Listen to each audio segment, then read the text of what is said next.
Welcome back, everybody. This is Brian Kirk with Eat to My Own Beat, taking the road less traveled with news stories of the world. We're starting with Afghanistan this time. This first article is from the BBC. Afghanistan Gurdwara attack. Sikhs say we don't feel safe. The attack on a Sikh prayer site in the Afghan capital, Kabul, began early in the morning. Militants opened fire outside the fortified doors leading to the compound housing a Sikh Gurdwara, as well as the homes of members of the community.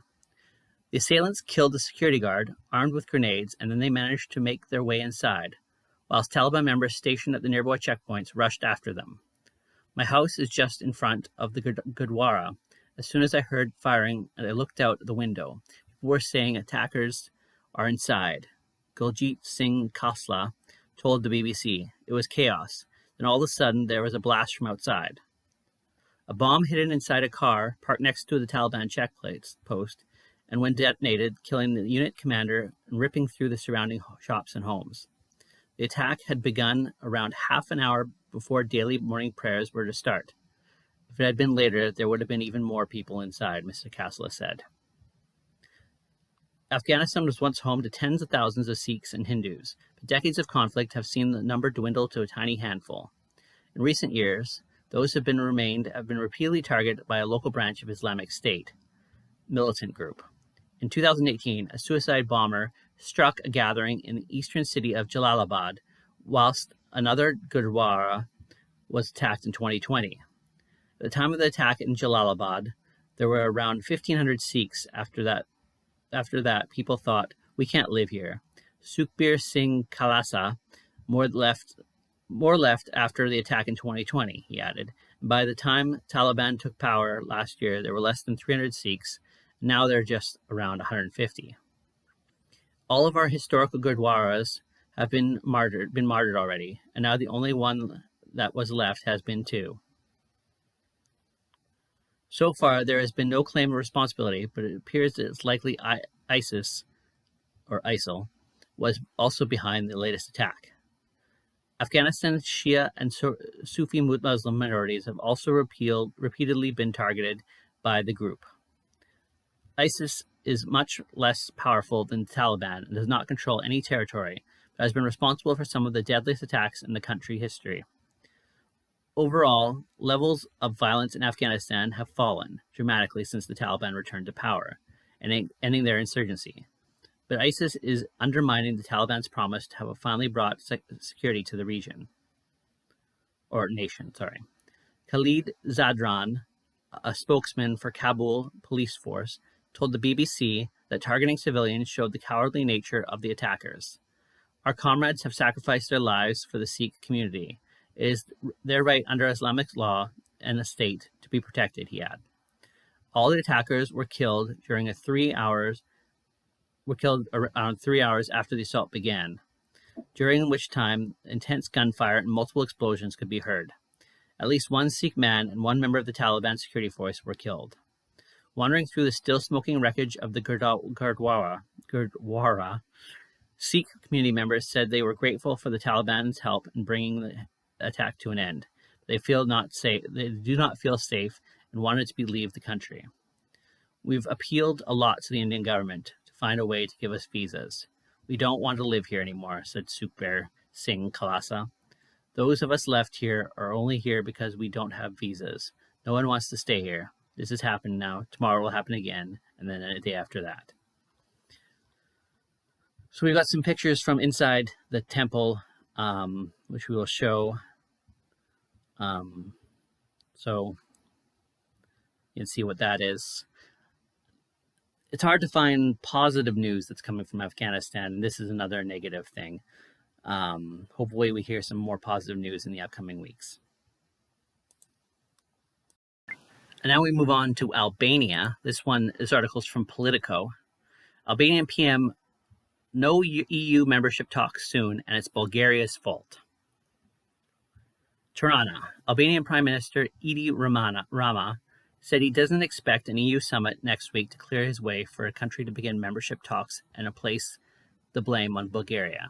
All EU governments agreed to back in 2020 of March to give Albania and North Macedonia the green light to start membership talks.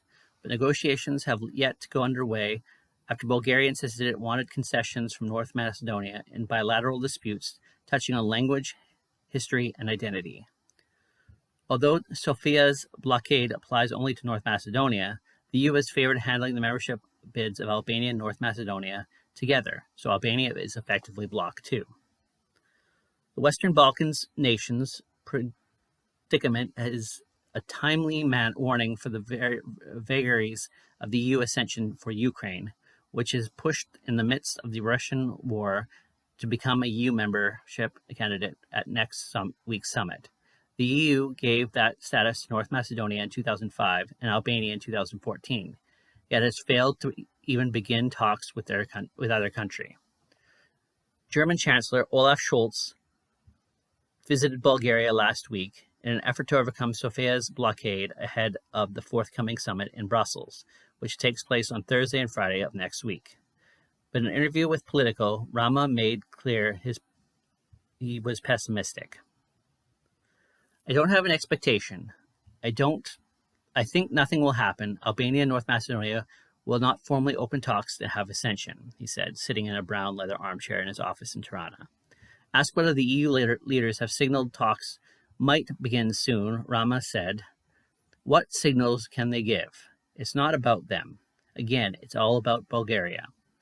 They all agree, they all support, they all think this should happen, and this should have already happened. But the margin of maneuver is limited from Bulgaria."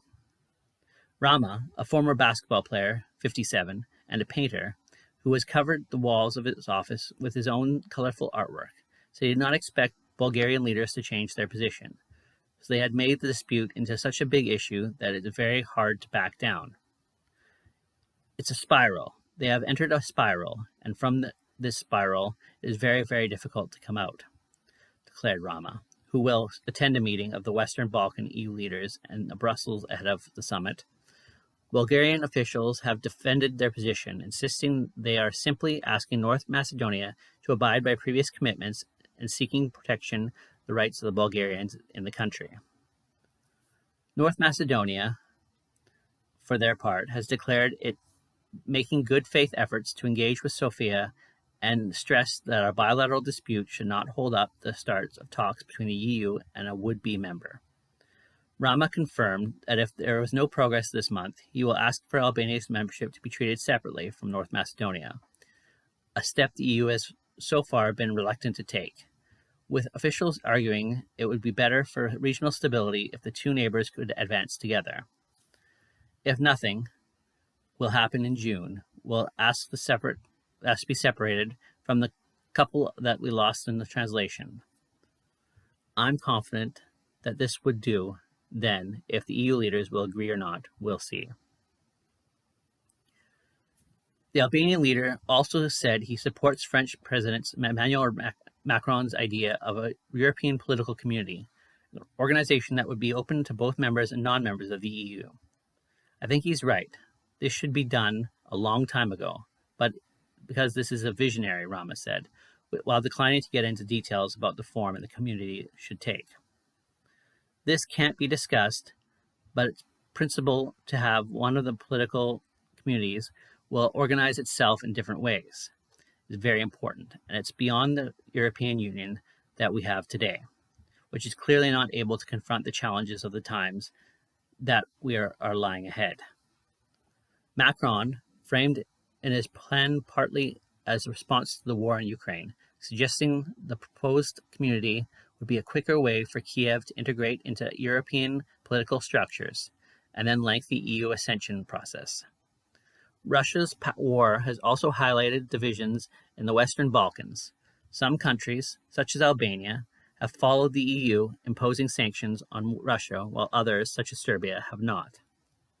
Although Serbia and Albania have frequently been at odds over the decades, Rama pleaded for understanding for the Belgrade's position.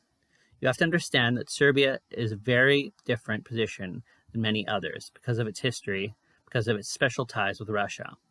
He said that he believes Serbia should impose sanctions over time, but warned against pushing Belgrade, which is heavily dependent on Moscow for energy supplies, to do too much too soon. Asking them to go there right now, all over the range, is practically impossible. Suicidal for their economy, he said. Putting too much Western pressure on Serbia could be detrimental to the stability of the Western Belgrade Balkan region, Rama warned. We need to sometimes bear with others and understand what's going on. Otherwise, we cannot keep this community together for higher and better purposes. I think Serbia is on the right track. Of course, not with the speed we might want, but believe me, the other scenarios are generally really, really bad for everyone, and especially for this region, Rama said.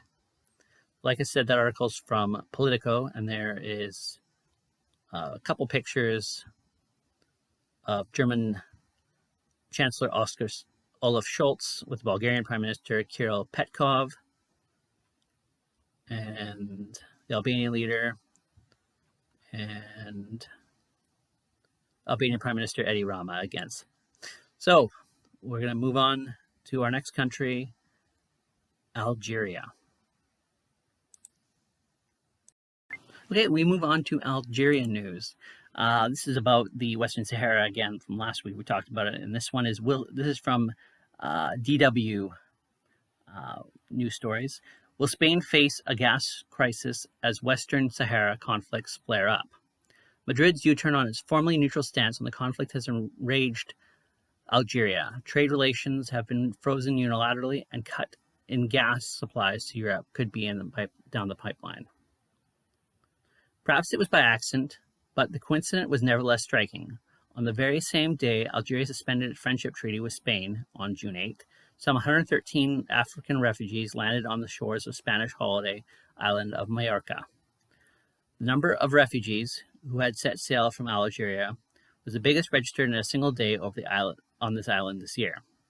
Immediately, the government in Spanish started wondering whether Algeria was now also resorting to illegal migration as a political weapon to sort out its differences with the EU member state. A similar tactic was applied by Algeria's neighbor, Morocco, last year in May, when the northern African state opened its borders to allow 6,000 refugees to swim to the Spanish enclave of Ceuta. However, there's more at stake in the spat between Spain and Algeria than renewed wrangling over migration policy.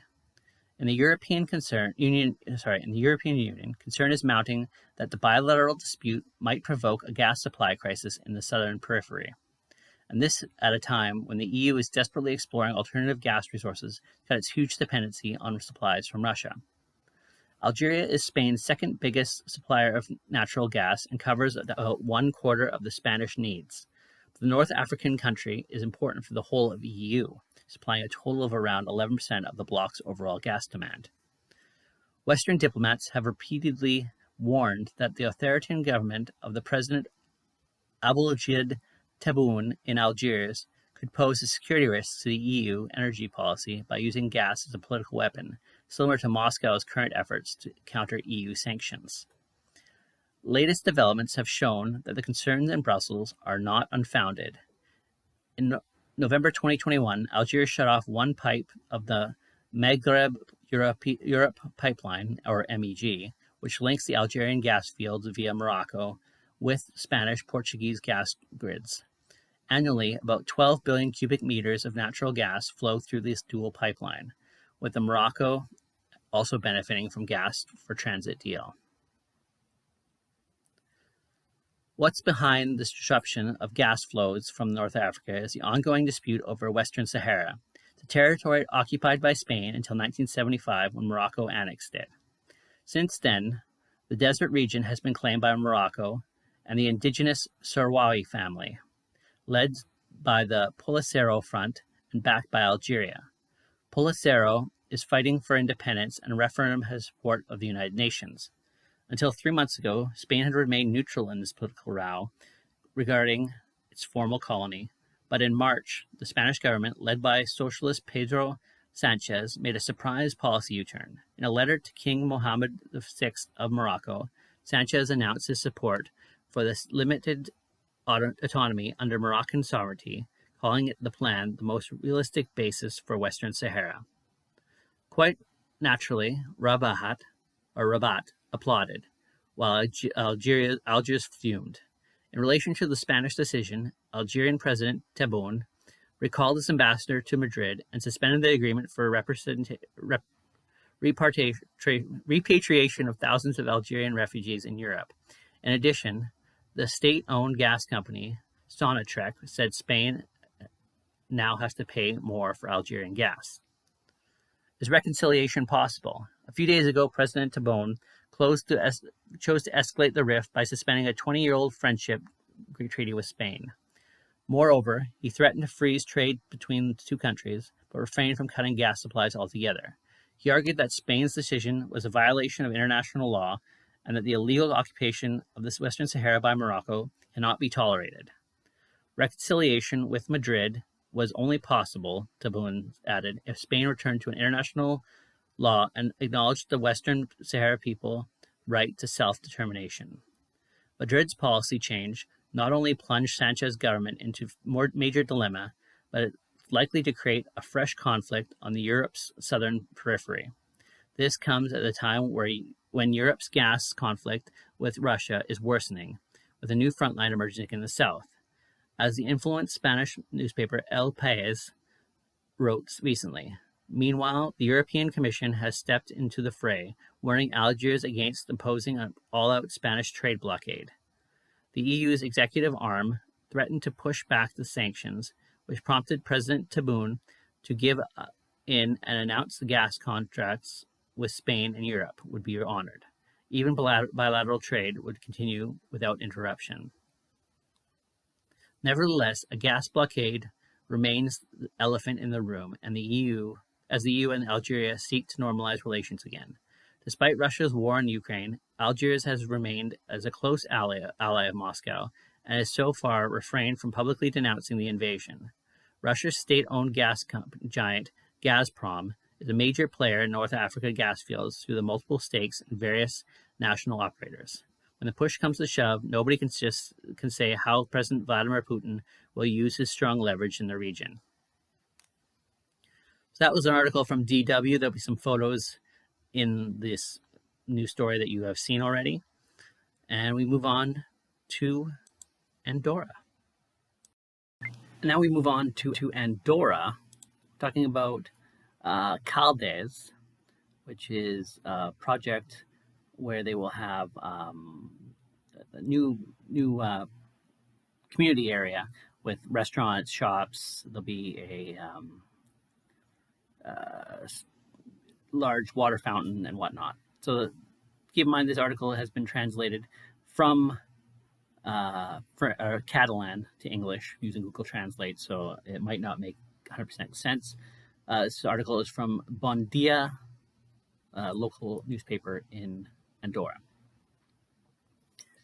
The term and conditions will be published next week. Work will begin in September, and the aim is that within a year, maybe a little more, admits the Council of Escalades, Rosa Gilly, the Caldes project will be a reality, at least on paper. This is the good news. The not so good thing is that the budget of this ambitious urban intervention, with which Common intends to reverse the decline of the upper part of the parish, will climb from the initial €3 million to the 5 that Gilly now predicts could reach cost. Although the exact figure will not be known until the work is tendered, it's money, the council admitted today, but its electoral commitment to change the face of the area has been the egg yolk of the parish and has been depressed. We must do this to revitalize the part of the Escalades. It's not a question of bringing large stores, but of stimulating small businesses, farms, and bars, thinking of the tourists, but especially of the neighbors. We will take care of bringing it to life.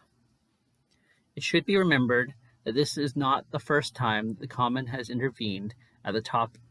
A decade ago, there was a terrorist attempt at Siam, which cost $2.8 million and soon proved to be a real fiasco. No one had ever assumed the slightest political responsibility. But that was another story, Caldes says Gilly. It is a daring project, but with a lot of magic, I believe it is a lot. It will start in the Maduri Square and extend to Edgorne Bridge along the river promenade and Plaza del Safarjos. where today the empty bastion of what has been the Siam rises. Lilje de tot plegot Javier Balmeseda,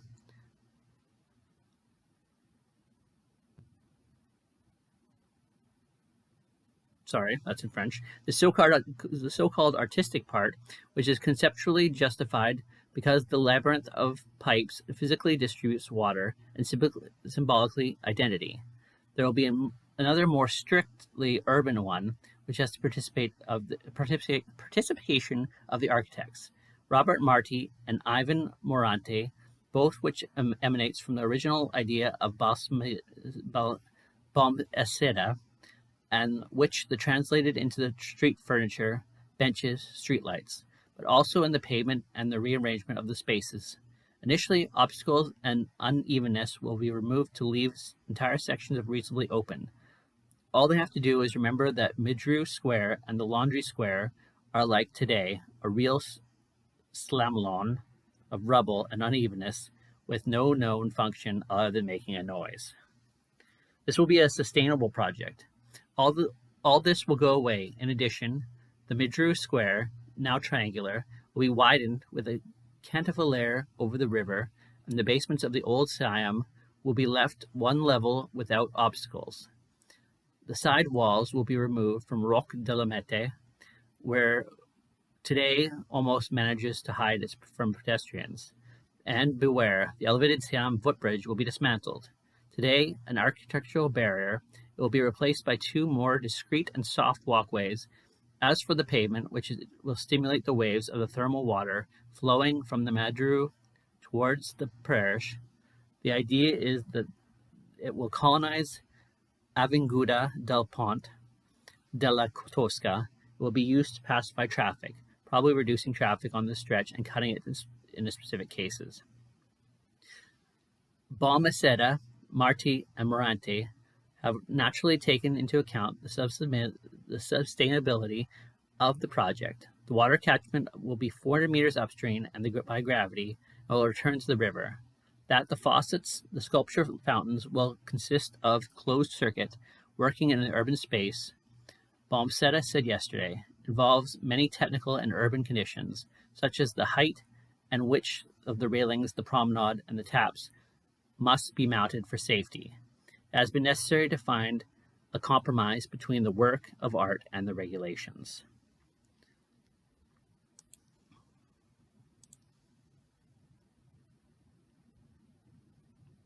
So that was news from Andorra.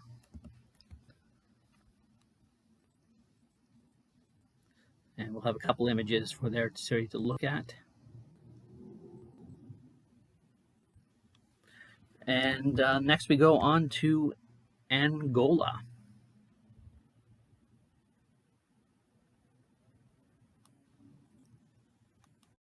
And now we move on to Angola. Development of Pan-African payment system. The lack of infrastructure is the main obstacle to an intra-African trade. Advances in the areas like the Pan-African payment and settlement system does not hide.